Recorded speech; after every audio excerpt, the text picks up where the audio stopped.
Pleased to have with us in the studio Rich Ritchie, who is the proprietor, if you will, of a brand new business in town called Whit's Frozen Custard, which is, by the way, right across the street from us. And he's been doing a little advertising with us, and I think we already paid for the advertising ourselves from the many times that we've come over there to get the frozen custard and lunch. But how are things going since you opened up? It's going great. We were concerned in the middle of this pandemic, to open up, but I think the community's really responded, and it's going really better than we expected. Now, you were hoping, or you were planning on opening it before the pandemic hit, right? In May. And then that sort of just put a stall on everything. Yeah, just everything died, as far as funding, as far as contractors working, things of that nature. But we kind of drawled it out, and we got it open, and it's been a hit so far. So we're blessed. Did a little bit of a soft opening, and just people seeing that you had a sign up and coming in and everything, and then then officially sort of blew it out a little bit with the grand opening, ribbon cutting, and all that stuff. And we sit here and watch, and people going there all day long. You got to be happy so far. Yes, I'm ecstatic. We had. One of the owners, the daughter, came down and she trained us for 3 weeks and our staff. And when we opened the doors, she was like, "Where are these people coming from?" Because she's like, "There's nobody downtown." So, I think the community's responded really well, and it's different. Yes. The frozen custard is a different product, and folks are seeing that. And we offer some food items, and we have a full service coffee bar inside, and we've hired some. Really good baristas that know what they're doing, and I think it's going to be a good thing for downtown Ashland. All right, let's go back and let's talk about how in the world you ever came up with this idea to bring Whit's Frozen Custards to Ashland, because it's not something that people knew from around here, and it is, there are other Whit's Frozen Custards. Yes, in the country. We're I think 58th franchise. Okay. They started in Granville, Ohio, in 2003, and the founders of it, one of them, his family owned a food distribution business, and they distributed to Dairy Queens and things of that nature. And then he met a lady whose father owned Dairy Queens.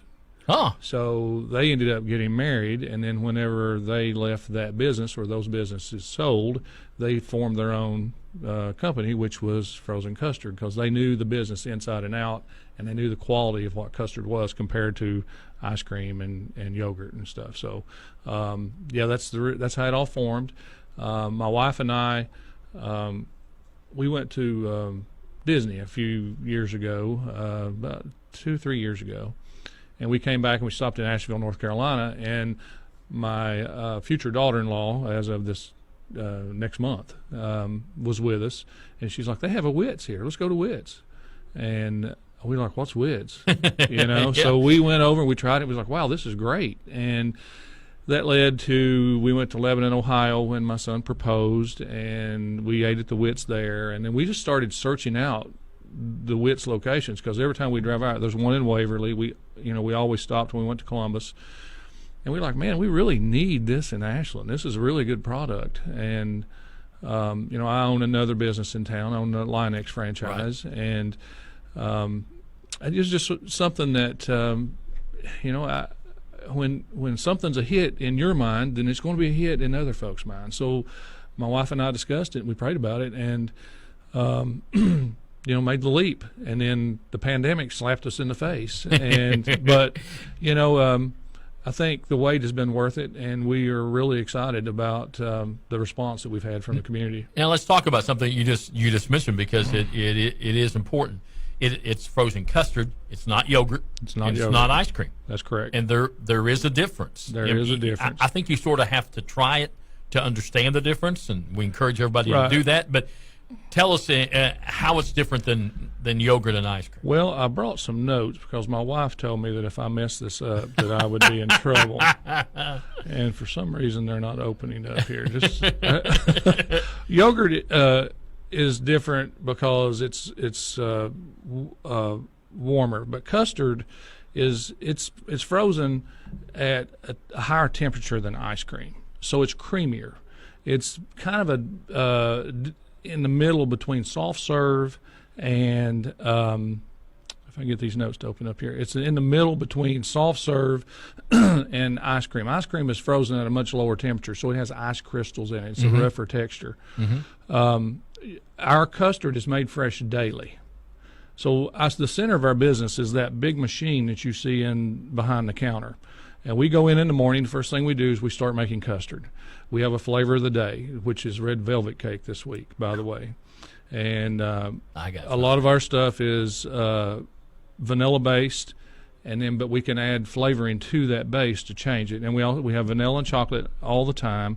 And then like this week we'll have red velvet cake, and then we'll mix up stuff. We'll mix up cookies and cream and cookie dough and things of that nature. That's all mixed in, and we have quarts and pints that are available. So we are. Like I said, we make it fresh daily, and it's usually whenever you're coming in, that custard that you're getting has been made within the last 30 minutes to an hour, because we're producing it as we go along. We don't want it. We'll do like a quarter bucket, and we'll use that out of that quarter bucket, and we'll just keep going. So it has ice cream has a lot of air in it. Custard doesn't. I finally got my notes up here. Custard is going to seem like it's creamier because it doesn't have that air in it. Custard is gluten free. Okay, so that's something that it has no trans fats, and also it has less sodium, fat, and carbohydrates and sugar than ice cream does. And less calories, too. And less calories per scoop. Yes, that is correct. Yeah. So, but the toppings. That's a different story. If you come in and you get the custard and you throw some Heath bar and a little Snickers and something like that in there, But the opposite way that radio guys think about that is, but I'm saving calories on the custard, so I can add more. Absolutely, that's right. I mean, there's two ways of looking at things, right? So yes, it's very different, and it is very, very smooth. Now, besides the custard, which has been a big hit because we see people going in there, you then started adding some lunchtime menus, or I guess they can eat it anytime, right? Or yeah. Do you just... Well, we open the lunch bar or the food up when we open, and we close down at 8 instead of 9 because it gives us time to clean up the food. But you have hot dogs, foot-long hot dogs. Right, yeah. Pulled pork. They're Coney-style dogs is what they are, Yeah, pulled pork barbecue. Pulled pork barbecue. Shredded chicken. Shredded chicken, I've had it all. Oh, okay. I don't think I've had the barbecue yet, but I will because I like barbecue. But I've had the shredded chicken. I've had the footlongs. Right, and the paninis are Haven't had that yet because you were still... The last time I was over to get lunch, you all were still trying to perfect it. Right, we've got one that's got turkey and it's got like a raspberry jam on it that is just melted in your mouth. With cheese melted on it. It's really good. Yeah. So all of that you serve from the time you open till 8 o'clock at night. Yeah. And so you can get that, and trust me, people, it's very reasonably priced too. I mean, it really is. Yeah. Well, we looked at what the community pays for. Ice cream and stuff, and we wanted to be in the middle there. And once we looked at what all the other Whits were charging across the country in different places, I think we're very reasonably priced. We've hired almost 20 people. I mean, that's a lot of for a small people. Business, for a small business. So it's turning into it's a lot. We've not been getting a lot of sleep. We're up in the morning and down here at 9, and we left last night about 11:15. Anytime you start a new business, you want to be there, and absolutely. You want to make sure that everything's going well, and all of your staff are doing what they're supposed to be doing. Right. We've had a good response from the community as far as wearing their mask and things of that nature. We had one complaint. A couple of our staff members had let their mask drop down below their nose, and I've reiterated to them that they need to make sure that they're not, that's not happening. And well, every time I've been over there, everybody's had their mask on, and not only people working there, but everybody that came in. Yeah, that's right. Very respectful and keeping their mask. And what we're doing is, if someone comes in, they don't have a mask, we offer them a mask. Yeah, absolutely, it's great. And that's all we can really do. Yeah. We can't. I'm not going to get confrontational with folks, but we want to make sure we keep everybody safe. Right. So, now you also put out a little area outside, little table. Yeah, we've got which I've seen some people over there enjoying. Folks love it. Yeah, absolutely. As long as it's not really hot. Yeah, it's going to melt on. And then coming in the soon-to-be future, we'll have a patio out back. Oh. So the back of this building. It goes back. By the ways to the alley, if anybody knows, this is the old Noble Shoe Store building. Yeah. And it has been right next to the old G.C. Murphy building that they've been working on. Right. It's been empty for years. Yeah. The city went in and tried to restore it and keep it from falling down and having a blank spot, which I'm glad they did, because that would be bad to have that empty spot in between there. And Paul Castle bought the building a couple years ago, and he's the landlord, and we've worked really well with him, and he's just give us kind of free reign to do what we want to do. And it's kind of a shiny spot in the middle of town. It looks beachy. Yes, it does. My wife's vision was to kind of be an ice creamy look, beachy ice creamy look. So, and it does.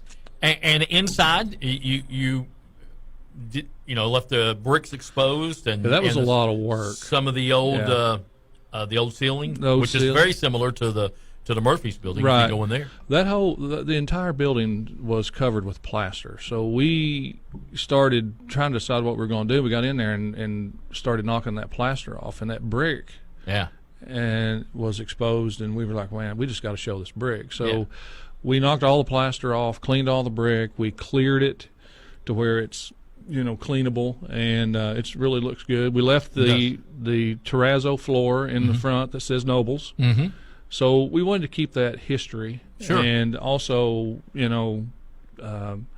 revitalize the building to where it was usable, and so, But the building goes all the way back to the alley, right? Well, it goes about... Well, almost. Yeah, it goes about 3/4 of the way back to the alley, and then there's an area in between the buildings. That's where I'm going to put the patio in the back. Yeah, between the buildings. Yeah, so you'll be able to come in, get your coffee or your custard or food, and walk out the back door and go onto a patio in the back where there'll be tables and stuff. And our ultimate goal would be to have like open mic nights and just have things that we can do fun things. Right. It's a fun place. Yeah. And it's one of the things we stress to our employees is, this is a fun place to work. It's hard work for them, but the customers coming in for an enjoyable experience. Yeah. And that's what we want. And once they get it down, it won't be near as hard either. It's like like any job. We have to tell ourselves we're working with teenagers and early 20-year-old kids,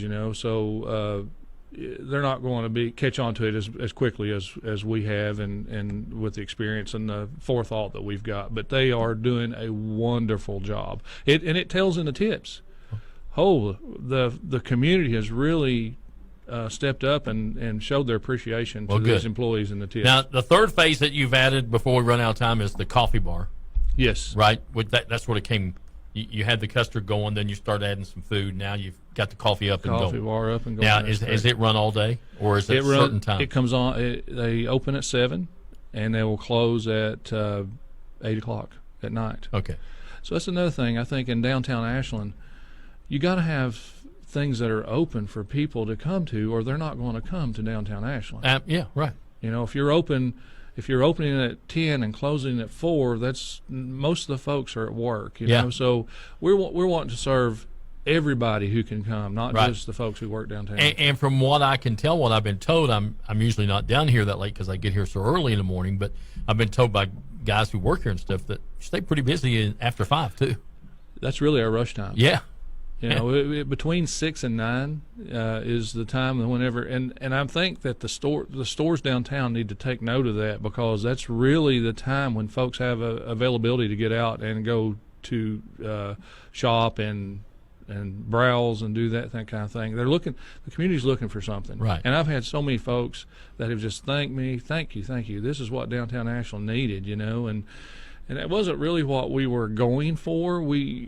We were going for that to keep the history and to offer a product, but it's evolved into something that I think has been really appreciated by the community. So I'm just ecstatic about it. So great. Well, we're going to have to try the coffee, and maybe we can work out a deal where Whit's coffee becomes the coffee of the Breakfast Club. Yeah, it's the coffee bar. That's the name. Coffee bar. The coffee bar at Whit's. That's correct. The coffee bar at Whit's. Yeah. There you go. Yeah. See, we'll work out something. That'd be good. Hey, we drink coffee, that's for sure. I appreciate you having me. Thanks for coming over. Hey, product is great. We encourage everybody to try Whit's Custard downtown. They have food. They have the coffee bar. The custard is to die for. It is really good if you haven't tried it. So give it a try. And Rich, thanks for coming over and talking to us. We appreciate it. My pleasure. All right, that's Rich Ritchie of Whit's Custard, Frozen Custard, located right here on Winchester Avenue, right across from the radio station, right next to the OGC Murphy building. You got to try it. If you haven't done so, come downtown. You're open 7 a.m.